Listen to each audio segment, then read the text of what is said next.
El bochornoso aliento de Veracruz en 1885 no daba tregua. Era un calor que penetraba hasta los huesos, que fundía el alquitrán de los muelles y convertía el asfalto en un espejo tembloroso de sudor y sal. La ciudad, un puerto colonial de vibrantes colores y sombras profundas, exhalaba un aroma constante a humedad, a pescado fresco y a podrido, a ron derramado y a la promesa especiada del café que esperaba ser embarcado. Un olor persistente a vida y a descomposición, a sueños de ultramar y a naufragios en tierra firme.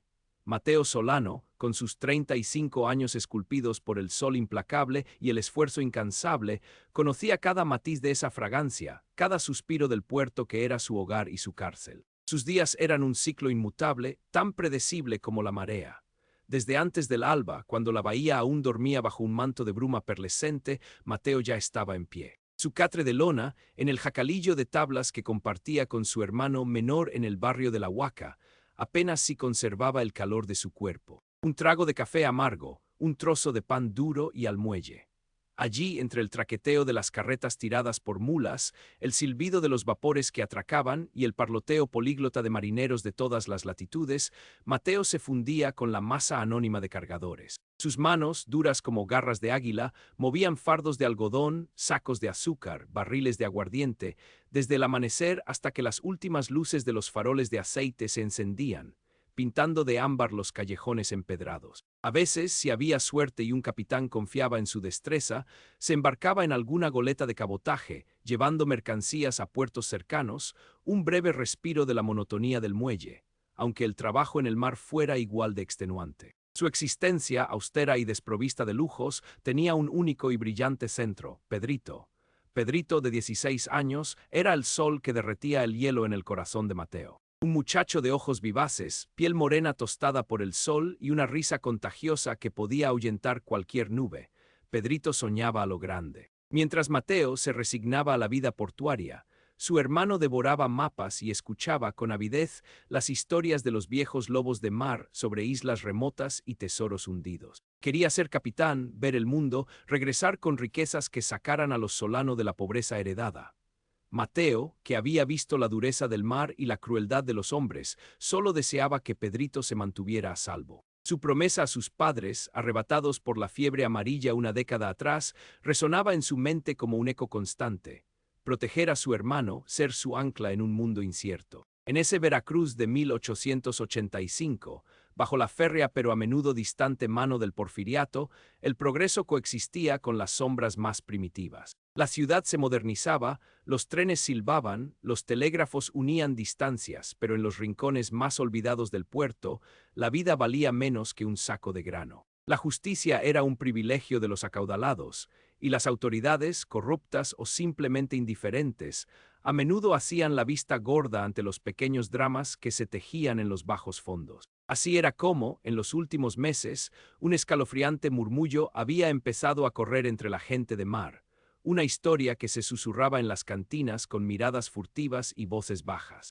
Marineros que llegaban al puerto, a veces con el bolsillo abultado, otras veces solitarios y sin destino fijo, y que sin más se desvanecían. No eran deserciones, no eran riñas de borrachos, no eran ahogamientos. Simplemente dejaban de existir. La burocracia policial se encogía de hombros, es lo normal en un puerto, hombre. Se habrán embarcado en otra nave, se habrán perdido en el vicio, pero la gente de mar, esos que conocían los caprichos del océano y la miseria humana, sabían que aquello era diferente. El mar, por más que rugiera y se tragara barcos enteros, siempre devolvía algo: un remo, un tablón, un cuerpo. Estos hombres no dejaban ni un recuerdo. El nudo en el estómago de Mateo se apretaba con cada nueva historia, con cada marinero ausente.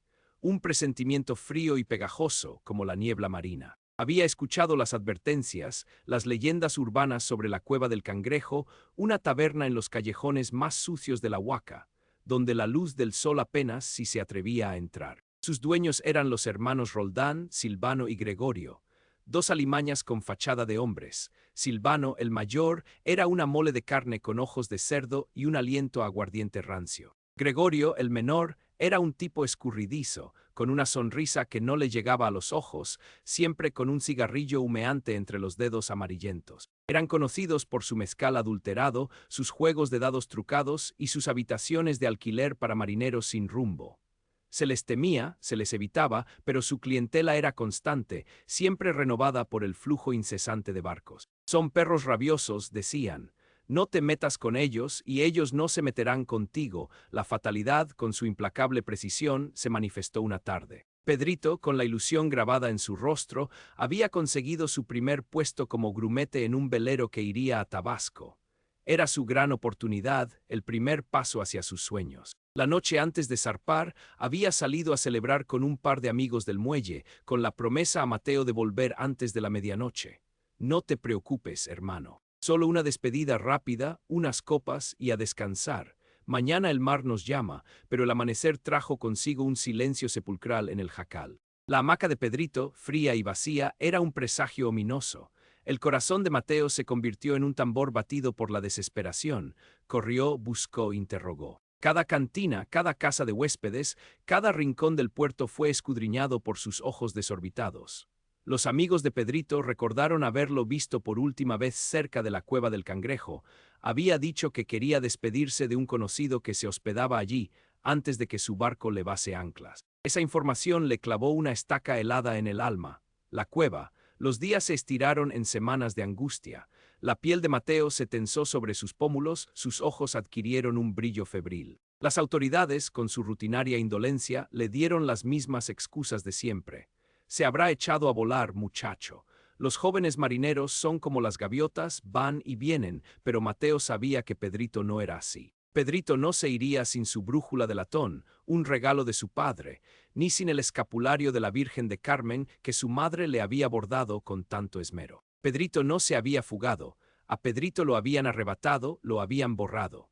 Y el débil rastro de su última noche apuntaba ineludiblemente a los hermanos Roldán, a la cueva del Cangrejo. El dolor de Mateo no fue un lamento ruidoso, sino un veneno que se filtró en cada fibra de su ser, transformándolo. Su tristeza mutó en una determinación fría, acerada, más afilada que cualquier machete. Ya no buscaba la justicia tibia de los hombres de ley, sino la venganza implacable que solo se forja en el crisol de la pérdida. Dejó de buscar a Pedrito entre los vivos, porque sabía que allí no lo encontraría. Ahora, su hermano habitaba las sombras, y Mateo se convertiría en un habitante más de ese reino lúgubre para encontrarlo. Comenzó su propia investigación, silenciosa y metódica. Se sentaba en la cantina de enfrente, el barril del capitán, pidiendo un mezcal barato que apenas probaba, mientras sus ojos, dos ascuas ardientes, absorbían cada detalle. Silvano y Gregorio eran criaturas de la noche, más activas cuando el sol se ponía. Notó el ir y venir constante de marineros, la mayoría extranjeros o solitarios, la forma en que Gregorio los engatusaba con promesas de juerga y mujeres. Observó la puerta trasera de la cueva, una tabla desvencijada que daba a un callejón infestado de basura, ratas y el olor dulzón de la inmundicia. Por esa puerta, a deshoras, los hermanos a veces sacaban o metían carretas de mano cubiertas con lonas gruesas. Las carretas entraban con bultos abultados y salían con las lonas más planas, o viceversa, siempre con un aire de secreto y urgencia. Era una danza macabra que se repetía con una escalofriante regularidad. El patrón se hizo evidente. Marineros con dinero, sin ataduras, demasiado confiados o demasiado ebrios. Una noche en la cueva del Cangrejo y luego el abismo, el silencio. Nadie los echaba de menos. Eran piezas reemplazables en el vasto tablero del puerto, pero Pedrito era irreemplazable. Pedrito era su carne, su única familia.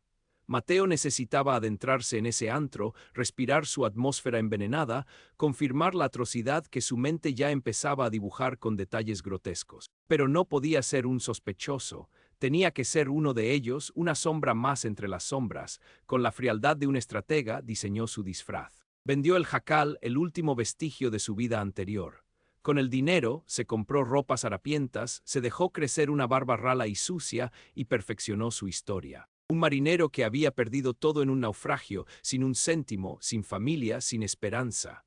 Un alma a la deriva, la carnada perfecta para los hermanos Roldán. Una noche sofocante, con el aire cargado de la inminencia de una tormenta tropical, Mateo se presentó en la cueva del Cangrejo. Gregorio, con su sonrisa untuosa, lo recibió. Mira nomás otro que el mar nos trae. Pasa, paisano, aquí siempre hay un plato de frijoles y un catre para los desdichados. Traes para el cuartito. Y para una copita, claro, para ahogar las penas, Mateo pagó con las últimas monedas que había conservado, interpretando a la perfección la desesperación de un hombre derrotado. Le asignaron una posilga en el segundo piso, con una ventana que daba al hediondo callejón trasero. Mateo se convirtió en una sombra útil. Se ofreció a fregar vasos, barrer los restos de la noche, cargar cajas. Se mostró dócil, servicial, mudo. Los hermanos, después de unos días de desconfianza, lo aceptaron. Vieron en él a un estúpido, un esclavo barato, quizá una futura víctima si por algún milagro reunía algunas monedas. Mateo se regocijaba en esa subestimación. Era su mayor arma. Ser invisible, ser el ojo que todo lo veía sin ser visto. Las noches en la cueva del Cangrejo eran una cacofonía de risas ebrias, lamentos de acordeón desafinados y el incesante tintineo de los vasos. Pero Mateo veía la coreografía de la muerte. Observaba cómo Gregorio, con un gesto casi imperceptible, añadía un polvo blanco a ciertas bebidas. Un trago de la casa, decía. Luego, el marinero elegido se sumía en un sopor profundo. Silvano, con la ayuda de otro matón, lo arrastraba por la escalera trasera hacia su cuarto, el pretexto perfecto para sacarlo de la vista. Y ese marinero, como los anteriores, se disolvía en la noche sin dejar rastro. Fue una noche particularmente calurosa, mientras Mateo limpiaba la barra, cuando la verdad más nauseabunda le golpeó el alma. Escuchó a Silvano y Gregorio hablar en voz baja en la cocina. El olor a carne guisada, siempre presente en la taberna para enmascarar otros olores, ese día era diferente. Más fuerte, más denso, con un matiz dulzón y metálico que heló la sangre de Mateo. Este tenía buen peso, Gregorio. Los muslos son excelentes, dijo Silvano con una voz gutural. Asegúrate de que no queden huesos grandes, ya sabes. Y la ropa, al fondo del pozo negro, como siempre. No queremos que ningún asterisco chingaquedito asterisco ande husmeando muslos, huesos. Carne humana, la clientela lo apreciará. Las palabras se clavaron en el cerebro de Mateo como agujas incandescentes. El rumor macabro, la pesadilla más atroz, se materializó en esa cocina humeante. No solo mataban a los marineros, no solo les robaban sus bienes, los descuartizaban, los cocinaban, los servían. La imagen de Pedrito, de su hermano pequeño, tan lleno de vida, siendo profanado de esa manera, lo partió por dentro. Un dolor tan brutal y visceral que por un instante creyó que su propio corazón se detendría, pero no se permitió el colapso, solo para la venganza. Una venganza que sería tan fría y calculada como la propia maldad de los Roldán y tan pública que se grabaría a fuego en la memoria colectiva de Veracruz. Mateo ya no buscaba a Pedrito vivo. Ahora su búsqueda era la de los restos, de cualquier vestigio que confirmara la horrible verdad. Su oportunidad llegó una noche, cuando Silvano le pidió ayuda para bajar unas cajas de mezcal al sótano, una bodega húmeda y oscura, con un hedor a podredumbre y cal. Mientras Silvano se distraía con un barril, Mateo escudriñó los rincones. Bajo una pila de sacos viejos y telarañas encontró una caja de madera, dentro un tesoro de la muerte. Relojes de bolsillo, anillos, dientes de oro y documentos personales de marineros desaparecidos. Y entre ellos, algo que hizo que su respiración se detuviera. Un pequeño escapulario de la Virgen de Carmen, bordado con las letras P.S. El mismo que su madre le había entregado a Pedrito, su amuleto contra el mal de ojo y la mala suerte. Ese nudo en la garganta volvió, más apretado, más doloroso que nunca. Pero Mateo no lloró, solo apretó los puños, su promesa ahora teñida de sangre.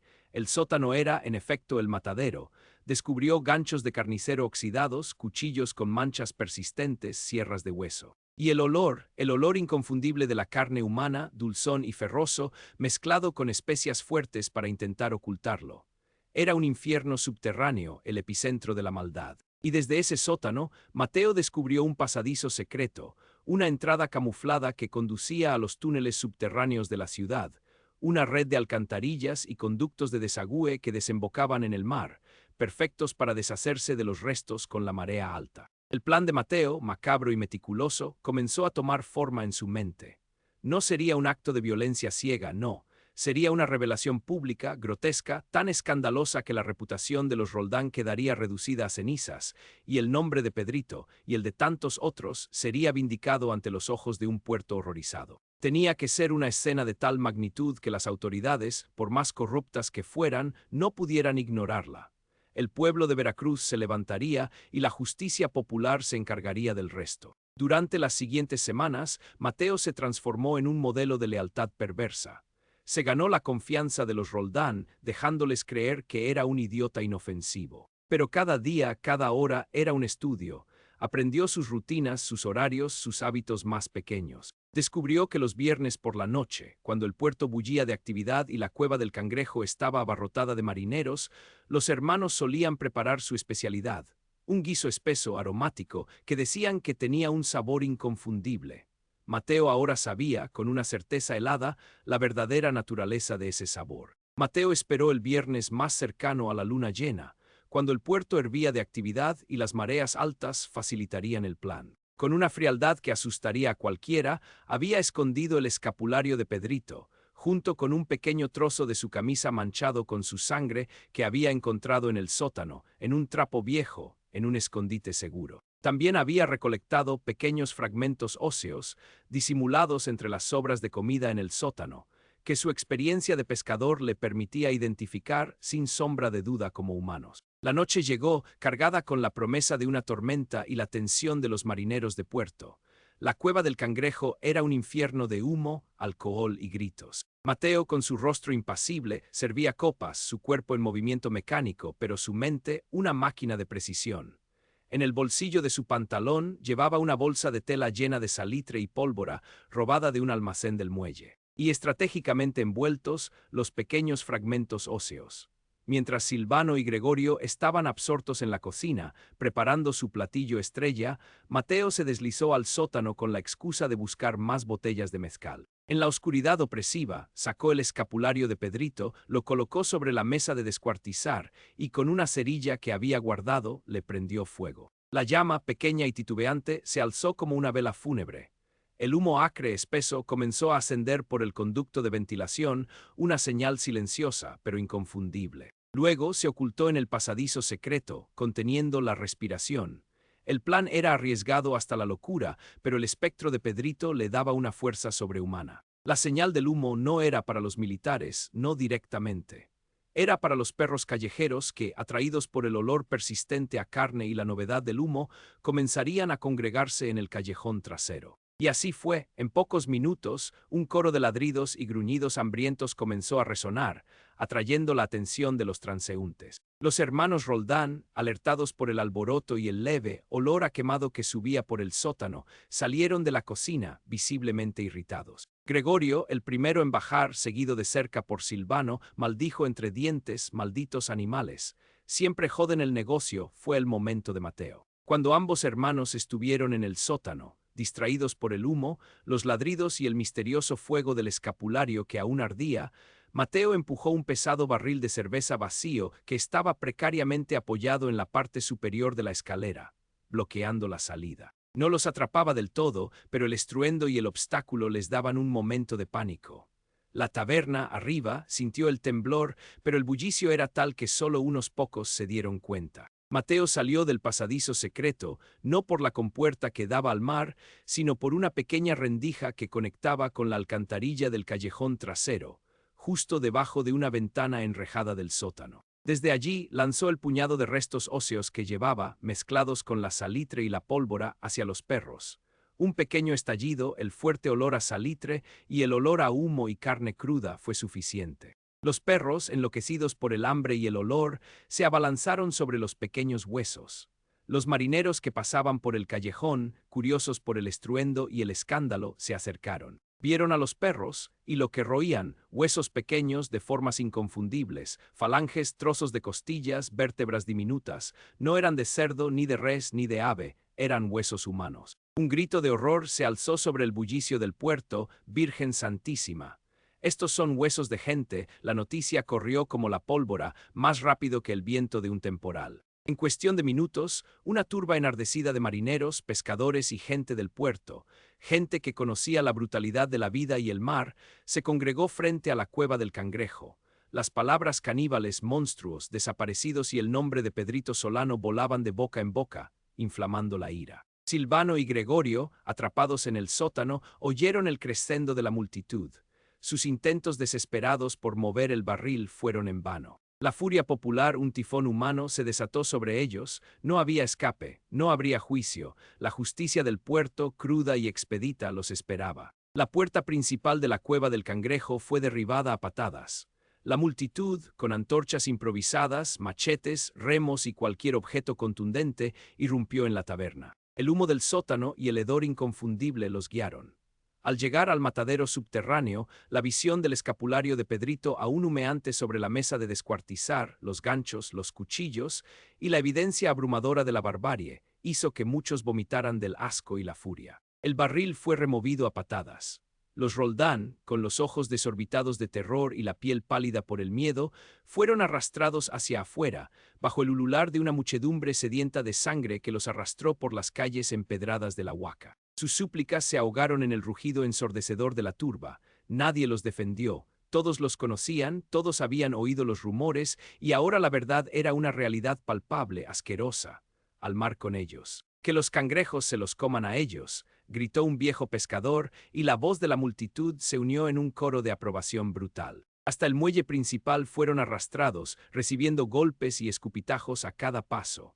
Allí, bajo la luna llena y el resplandor de las antorchas, Silvano y Gregorio fueron atados con gruesas cuerdas. Uno por uno, los hermanos Roldán fueron lanzados a las aguas oscuras del puerto. Sus gritos se ahogaron bajo la superficie. El mar, que había sido su cómplice silencioso, ahora los reclamaba no como víctimas, sino como ofrenda a sus propios horrores. La cueva del Cangrejo fue pasto de las llamas, una pira purificadora que buscaba borrar el rastro de la abyección. El incendio iluminó la noche, dejando una cicatriz ardiente en el cielo de Veracruz. Mateo, oculto entre los fardos de un almacén abandonado, observó el final de los Roldán. No sintió el triunfo que había imaginado, sino un vacío inmenso. La venganza se había consumado, pero Pedrito no regresaría. Las imágenes de su hermano, tan vivo, tan lleno de luz, siendo profanado de la manera más inhumana, se grabaron a fuego en su mente, cicatrices imborrables. Veracruz dormiría esa noche con el eco de los gritos de la turba y el olor a humo y a muerte, con una nueva leyenda macabra para susurrar a los recién llegados. Mateo Solano no volvió a ser el mismo. Su alma, una vez pura y sencilla, estaba marcada por una sombra que jamás se iría. Había descendido a los abismos más oscuros de la maldad humana y había emergido victorioso, sí, pero roto, despojado de su inocencia y de cualquier esperanza. Se alejó del puerto al amanecer, un fantasma silencioso entre las multitudes, con los ojos perdidos en el horizonte, buscando un mar que no tuviera memoria, un lugar donde el sol no recordara el sabor a sal y a sangre. La historia de los hermanos caníbales de Veracruz, de la Cueva del Cangrejo y de los marineros desaparecidos se convirtió en una leyenda oscura, un cuento de advertencia que nunca debió salir a la luz, una verdad que las autoridades intentaron ocultar, pero que el pueblo, el mar y la memoria incansable de un hermano vengador se negaron a borrar. El eco de los desaparecidos, de Pedrito y de tantos otros, flotaría para siempre en el aire salobre de Veracruz, un recordatorio perpetuo de la barbarie que puede esconderse bajo la máscara de la civilidad y la indiferencia. Un escalofrío que, hasta el día de hoy, recorre la espina dorsal de quienes se atreven a escucharla.